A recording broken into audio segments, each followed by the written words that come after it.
In the practice, specifically in the storage practice, we use a tool called VSI. It's Visual Storage Intelligence.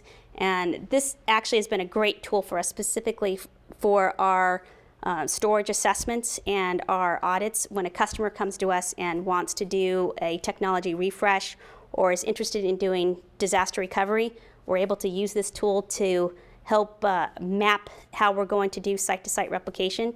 We also have been able to use the tool to help us get ready for a data migration. If a customer is going from EMC to IBM or from NetApp to IBM or HDS to IBM, we've been able to use this tool to allow us to prepare for how we're going to move the data from a particular platform to another.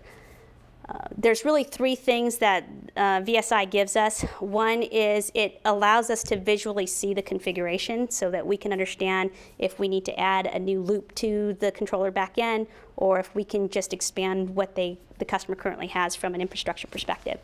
It also gives us the ability to easily read the storage mapping, so the host to storage integration and how the LUNs are laid out. It gives us a pictorial of that, which is extremely helpful to make sure that we know how the storage is configured, so we can readily see how things are aligned or misaligned.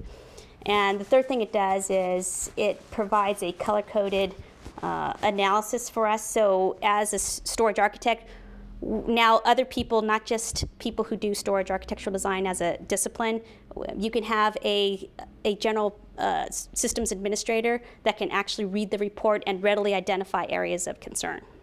I recently had a customer who used VSI we used VSI to help our customer understand the storage that they had, and the customer was very interested in purchasing new storage because they had a need for a new application that was coming into the environment. And through the tool, we were able to help the customer identify unused storage. There was also some areas of the configuration that we were able to help our customer understand that the storage backend was doing 4 gig and the HBAs on the front end were doing 2 gig. So that's another area that we were able to readily identify with the tool and help our customer upgrade the HBAs. And in some cases, because there was multiple HBAs in the environment, there were some that all we had to do was change the driver, and the customer already owned 4 gig technology, and so we were able to help the customer get better performance out of their backend infrastructure.